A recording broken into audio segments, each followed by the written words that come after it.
Hey there! This time I'm going to be showing you around Durdle Door Holiday Park. They have lots of different options when it comes to accommodation, and it's set right on the south coast of England, next to one of Dorset's best known landmarks. If you want to check out that and also my full solo camp as a female traveller, then click the links in the description below for that. But first let's set up camp and I'll show you around. Okay, so I have arrived at Durdle Door Holiday Park. Looks quite straightforward to get from reception to my spot, so let's go. When I arrived, the reception team were very friendly and advised me to head to the Rookery, a small piece of shaded woodland which was set up for small tents and where they had most of their shepherd's huts and camping pods.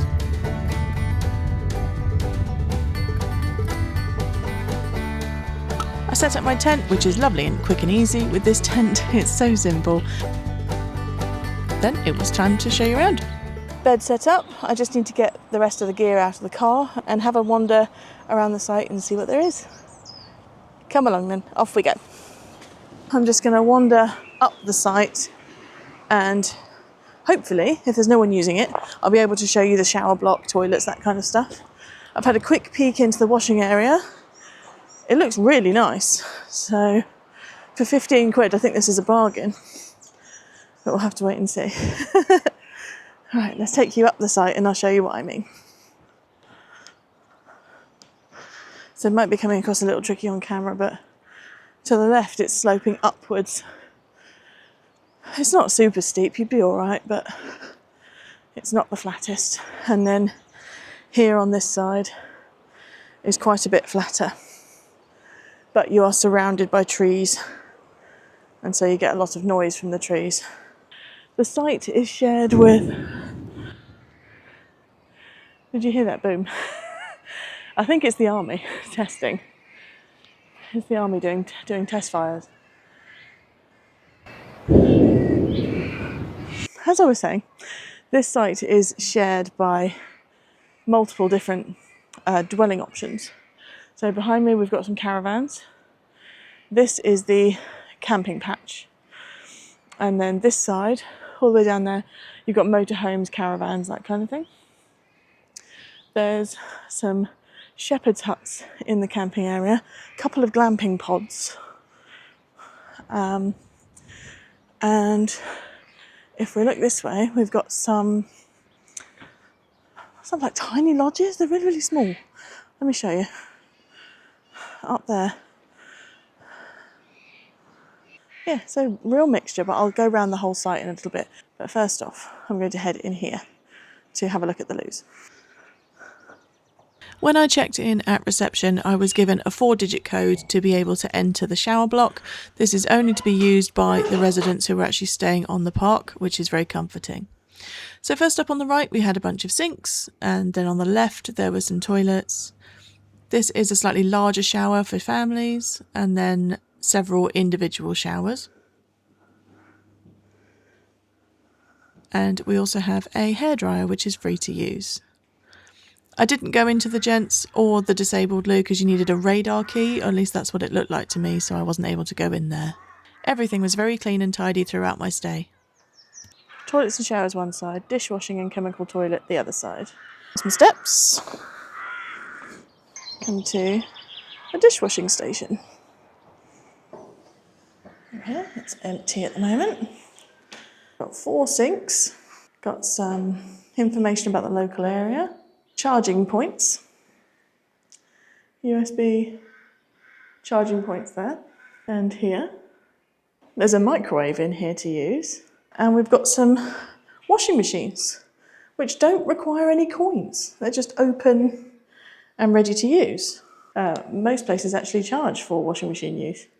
So that's pretty incredible. There's no laundry detergent or softener or anything like that, so you'll have to bring your own. But there are instructions on how to use the machines and that they are here free, which is amazing.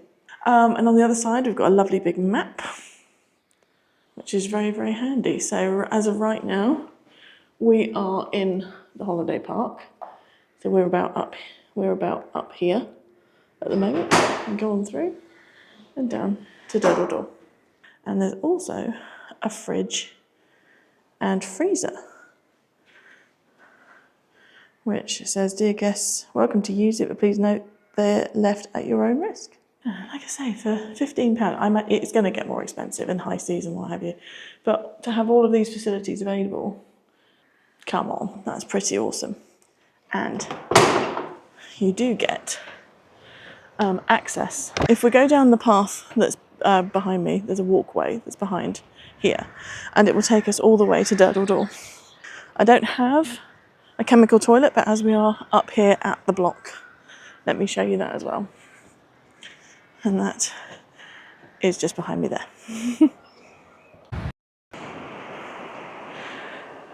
So these are the shepherd's huts. I can't see anyone staying in them at the moment. So as I'm quite alone down here, I think I'll have a quick peek in. This is quite a fun name. Scratchy Bottom. You definitely don't want a scratchy bottom when you're staying in a shepherd's hut or anything like this, do you? Anyway, they've got a key lock, but I'm hoping if I can just have a quick sneak view. It looks all pristine, so I'm wondering if it's empty. Let's have a quick peek in. Give it a try. There we go. So we've got what looks like a double bed, a table, a couple of chairs. Let's see if we can have a look down this side. And a sofa just there. There might be a TV on the wall behind me, but yeah, that's pretty much it. Shepherd's huts are sort of designed to be a little base, so you just sleep there really. That's like a little tent. But yeah, very cool. Very cool indeed. And there's also a couple of glamping pods down here, so I wonder if I'll be able to have a look at the same. Whether they're glamping or camping pods, not certain, but there we go. Unfortunately, I didn't get any footage of the inside of one of the camping pods, but this was one that was opposite me where my tent was sat, and it was occupied, so that's why I didn't film. But from the Durdle Door Holiday Park website, this is a picture of the inside. They have some beds. You can ask for bedding and pay for bedding, which they will put in for you. They also have a heater and a light, and that is pretty much it. For more information, check out the website.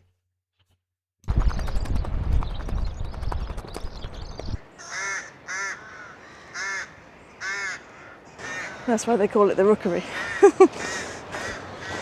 Because the rooks are nesting at the moment.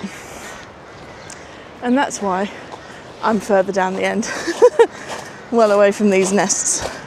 So I've come to the toilet block, partially because I'm coming through this gap just here. Because, if I'm right, this is the section for motorhomes through here. And I think I'm correct in that you should be able to walk through here, not drive, but walk through here and get out to the Durdle Door path. So that's what I'm doing. Walking down the path, the left-hand side did seem to have flatter pitches and the right-hand side were sloped upwards towards the trees. Just something to note. Got some more drinking water just there, and then a flat piece of land, which I imagine they'll probably use at some point, maybe for different campers or something, electric pitches in the summer season, but they're not available to me at the moment. Yeah, grey waste water just over there, that's handy. Not chemical toilet, but grey waste is fine. Yeah, so no exit for cars, but I can walk through, so I'm going to do that. Walking through this gate gives you access to Durdle Door's main car park and onto the path down to Durdle Door itself. It's very steep and not very accessible, so please bear that in mind. But if you do make the walk, it is absolutely stunning, and if you'd like to see my video on it, then please click the link in the card. But for now, let's go back to Durdle Door Holiday Park where I show you the rest of it. Right, well, I made it up the hill. Thank goodness.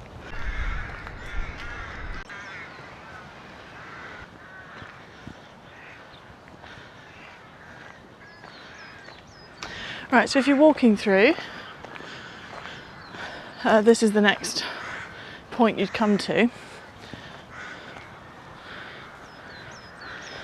Just have to walk around the barrier. And then you're on to sort of the road section, but we're still within the park. So on the right we've got some caravans, and up here we've got 3 buildings. The first one, furthest away in grey, that is the reception. Next up we've got a little shop, so let's have a look inside. When the park is open, the shop is available between 8 a.m. and 6 p.m. Monday through to Sunday. It's a very well-equipped shop. They've got all sorts of things, from frozen and refrigerated ready meals through to easy-to-grab snacks, breakfast items, that kind of thing. Things that you can easily make a dinner with, plus a coffee machine, what looks like an ice cream machine, but I didn't stay in there long enough to check, cleaning materials, and any camping or caravanning supplies that you might have missed. Everything in the shop is priced at sort of a convenience store price, a little bit more expensive than a local supermarket, but still not crazy either.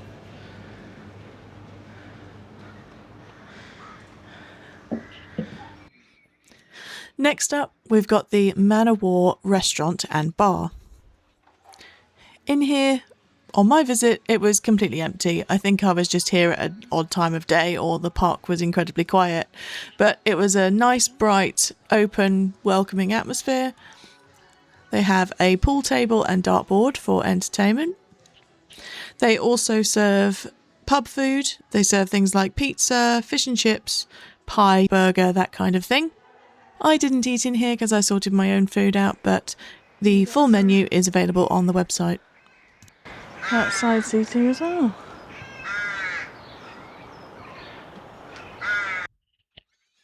So from the Man o' War pub, I'm going to walk up the main central road that leads all the way through the site. I'm not going to explore every single caravan because they do look pretty similar to each other. I didn't stay in any of these, so I can't comment on what the caravans are actually like. Hold barrier pass. I don't need one because I'm just walking. Yeah, I'm just walking up the central road at the moment.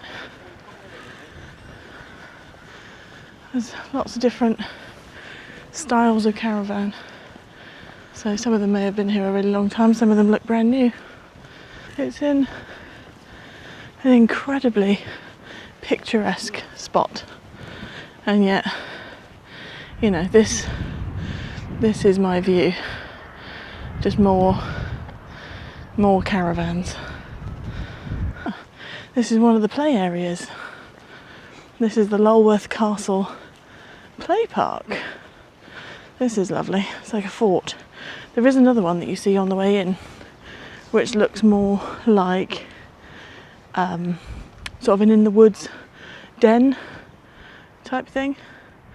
This is rather sweet, with a slide. A couple of different ways of climbing up.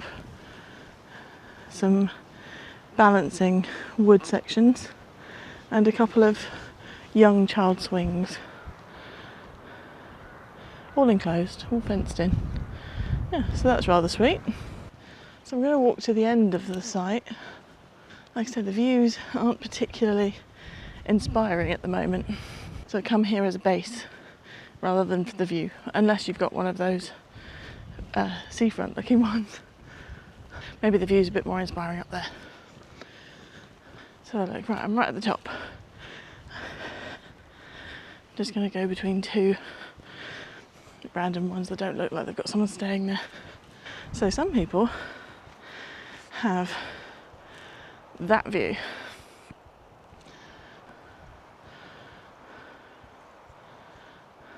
Which I'm sure we can all agree is really lovely. And some people that are staying just across the path have got that view. Not as inspiring, is it? Yeah, and again, that view, or that view. Although, to be fair, from my height where I'm standing, it's that view. But at least if you look that way, you can see the cliff. So yeah, some of them have got fantastic views. Others not so much. Right, I'm going to walk back to my tent now. On the way back, I remembered I hadn't been to the Adventure Play Park, so I went back past the restaurant, past reception, and on towards the exit, which is where it's located. This play space is absolutely fantastic. It is much larger than the previous play park. It's all under the trees, enclosed still, but right next to the exit, which isn't the best location, but anyway, it's got loads of different pieces of equipment, balance beams, things to climb over, things to climb up. It's a lovely big area for larger children to be able to play.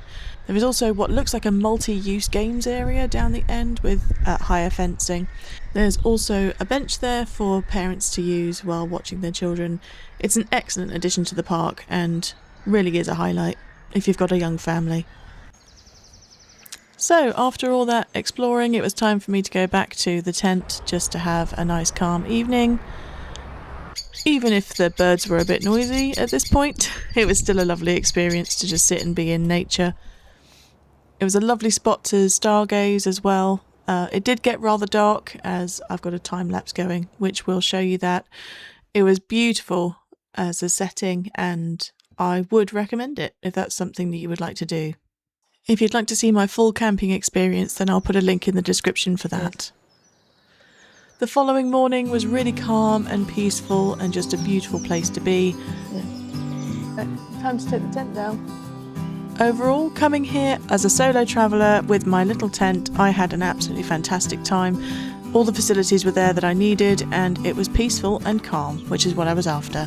I would definitely recommend coming here, especially if you wanted to see the local area, Durdle Door and nearby Lulworth Cove and Lulworth Castle. They are all lovely places to visit. If you'd like to see my other videos on the local area, then click in this playlist right here where I've got all of my Dorset gems. Thanks very much indeed for watching, and if you like this content then please do give it a like and consider subscribing for more. Until next time.